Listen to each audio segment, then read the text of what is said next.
As a former special education teacher, I can remember feeling like I needed to be in so many places at once, but I couldn't be in all the places where my students needed me. That's exactly why we're going to talk to AJ today.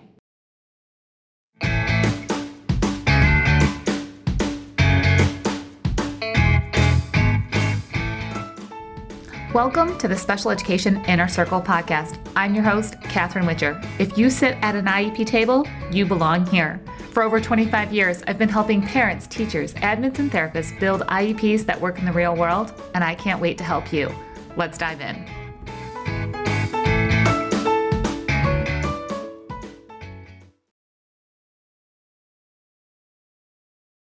Well, I'm super excited to introduce you to AJ Howard. He has an amazing resource for you. And teachers, you're going to love this. Parents, you're going to get curious about how this might be able to support your child's teacher. So, AJ, thank you for being here. And let's just hop in and tell everybody, what is your current role at the IEP table? Yeah, thank you. My current role is I'm our only kindergarten through fourth grade special ed teacher at a little small school in Northeast Washington. I first came to the IEP table as actually a para in a behavior intervention program. Just an old wrestling coach sought me out at graduation one year and asked if I'd be interested. They needed a younger male, and I was actually going to school for engineering and kind of wanted to, and then decided after the first month at working at a school, I wanted to make the swap. So I immediately started going to school to become a special ed teacher, took over the behavior program, and then moved across the state. And now I just do K through 4, everything. Everything. I think that kind of sums up why we're chatting today is you are used to doing everything, and you had to kind of recreate the wheel every time of just figuring out all the moving pieces of what you needed to do for your students. So you developed a solution. Tell us about that. Yeah. So I am one that likes to be very efficient and intentional. And we have a really great team at the school I work at. But, every time progress reports came around and I had a caseload of just about 40 kids and, on average 4 to 6 goals or even more. I mean, that's 240 goals that you are taking progress on and writing about and printing and handing and organizing. And it was chaos because every couple of months, let alone the weekly or biweekly or monthly data, we would do, every trimester, every quarter. And so I was having to find these assessments, organize them, administer them, grade them, enter them in the system, and then put them in binders and try to organize it all. And it never happened. I would wait till conference time and I never got around to it. And it just drove me crazy because all the time that I had to try to be intentional with my kiddos, I was organizing or I was doing paperwork. And so I started doing some research, and it's pretty sad to see nationwide special ed teachers and the burnout rate. And I feel like we're kind of like a rare breed of people that want to be working with the kids, and we're burning out within 2 years and leaving teaching altogether. And so now we have new teachers or paras overseeing the kids that need the most attention. And so my cousin and I tried finding a way to take every one of those little seconds and have it done for us so that we can be with kids more. So for instance,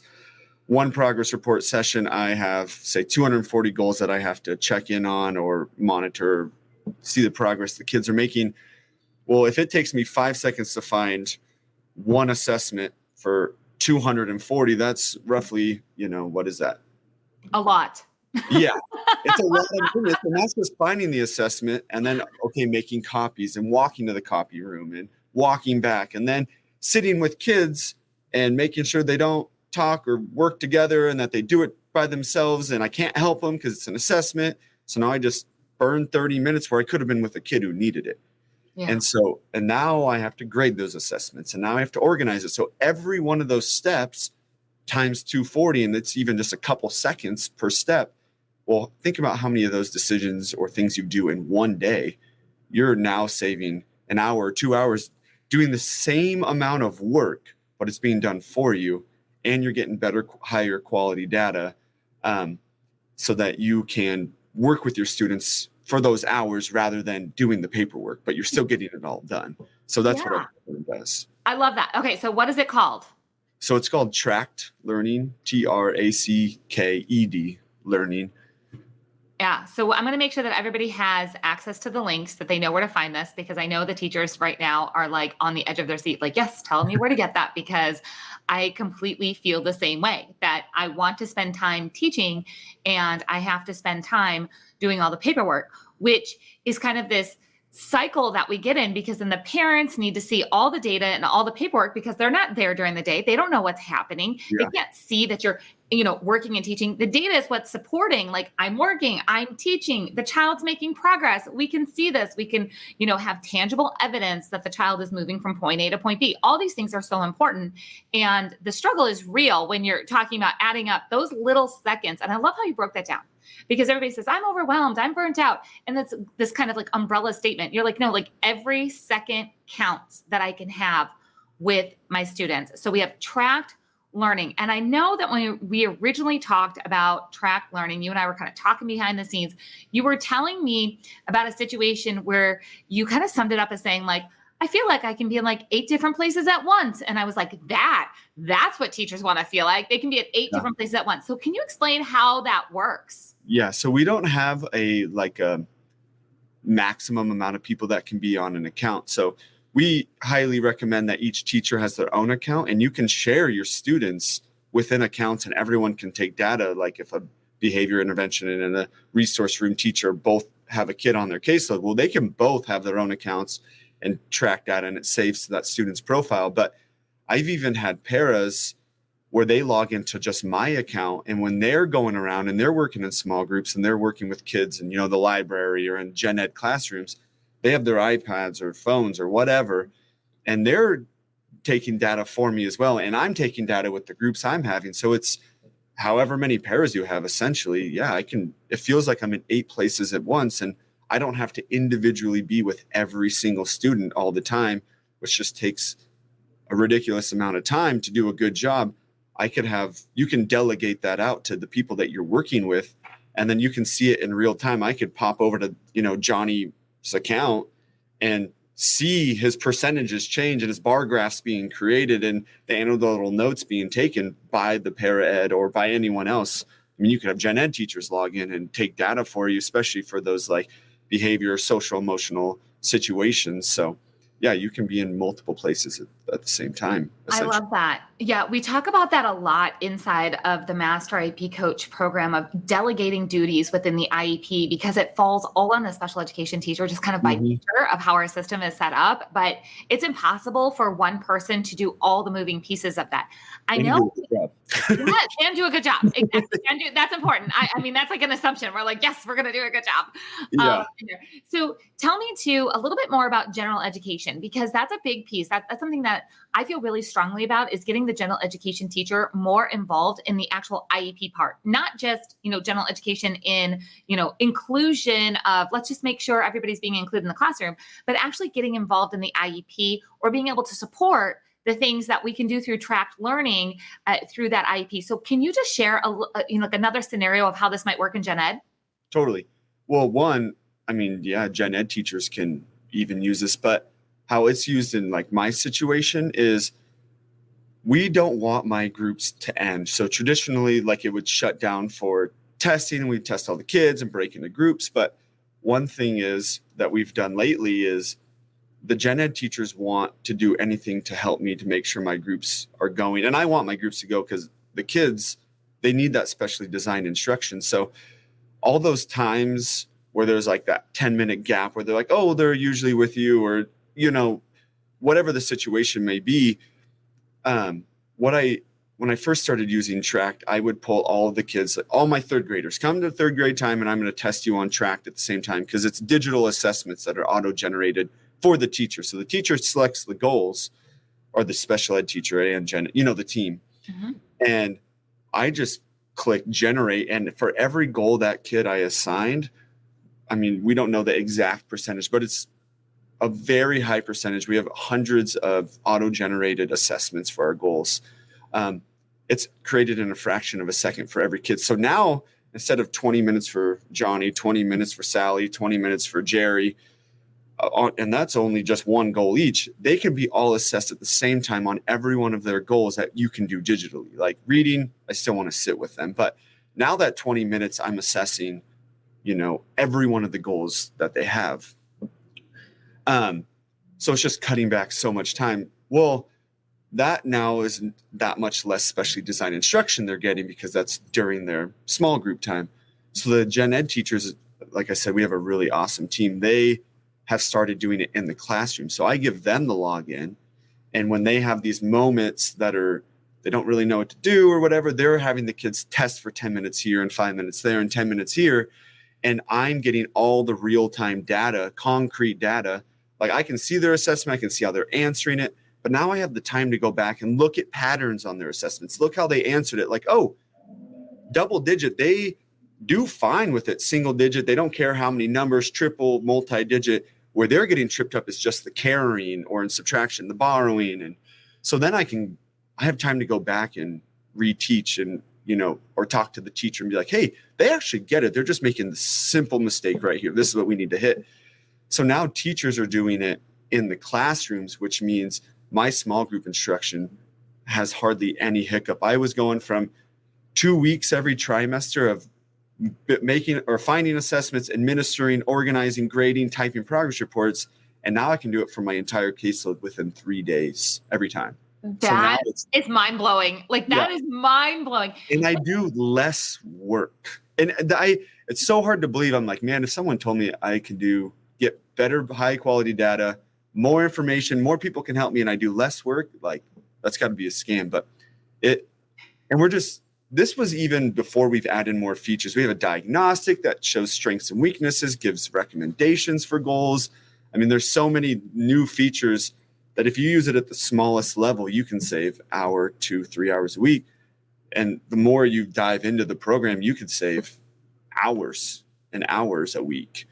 I love too that your general education teachers are like, okay, I have a tool now to use those pockets of time that tend to get wasted if we're not fully prepared for them. So, just for everyone who may not kind of had this experience, or, we're busy doing a lot of things. And so when we don't think about like all the small pockets of time that could have more meaning, but they don't because you can't be in 8 places at once. Yeah. But you being able to quickly train somebody that can then easily implement something and support your role as a teacher, that's something that we don't hear a whole lot. We don't hear a whole lot about how special education teachers are being supported by other teachers in the building. So that is a unique situation that hopefully with tracked learning, when people go, try this out, that they're like, oh goodness, yes, like I got the buy-in from my teachers, because we always hear kind of that pushback when it comes to inclusion, assessments, data, instruction. We hear pushback. We don't hear support. So I just want to say, cheers to you for creating something that gets other teachers on board through this IEP process. If you had to kind of give one piece of encouragement to special education teachers right now as they're scrambling around everywhere, and you're like, okay, give this a try. If they are like, okay, I see this, but I feel overwhelmed with even learning something new, right? Like it's like one more thing. Let's encourage them. Let's encourage them to go. Like, let's tell them, like, you got to do this because. You got to do this because it will give you your sanity back. It'll give you your life back.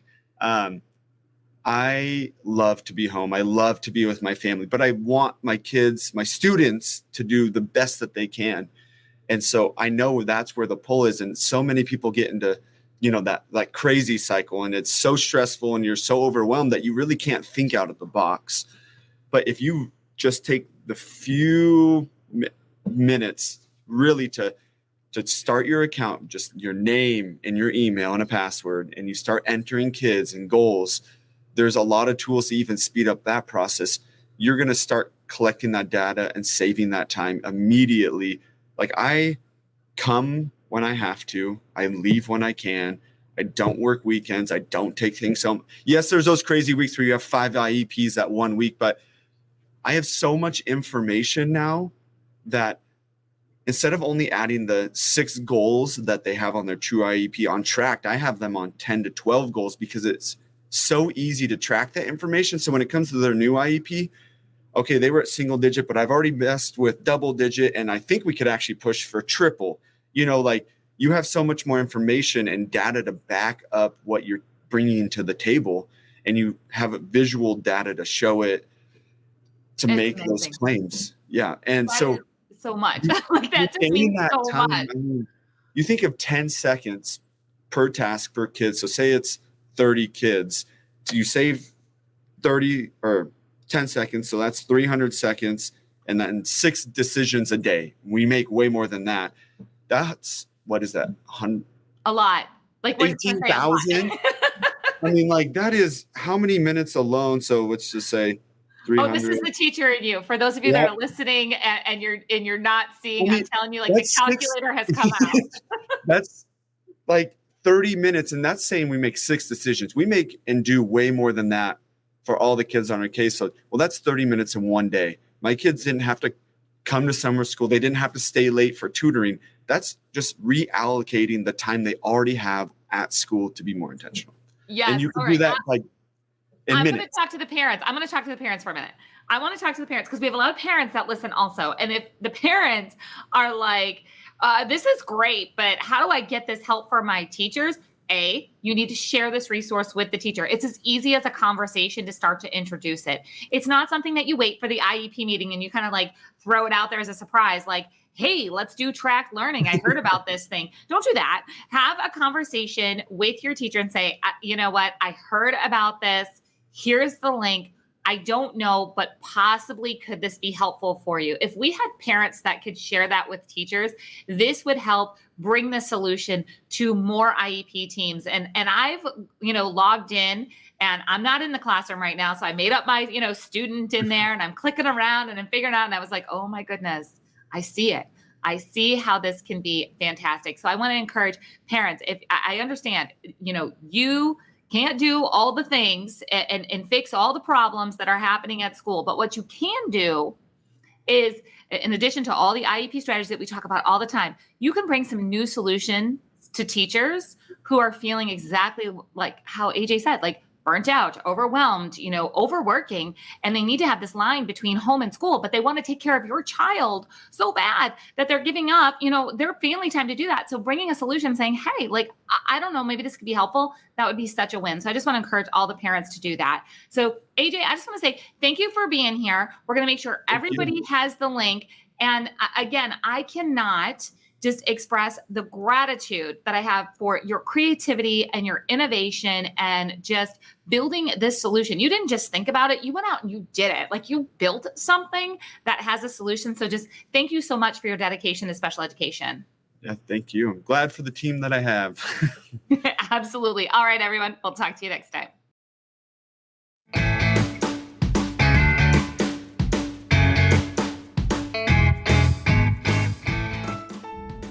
Wait, one quick thing before you go. If you enjoyed this episode of the Special Education Inner Circle podcast, could you please leave a review, share it with a friend, or maybe even take a screenshot and tag me on Instagram? Every time you leave a review or share, it helps more parents and teachers find resources they need to help them at their IEP table.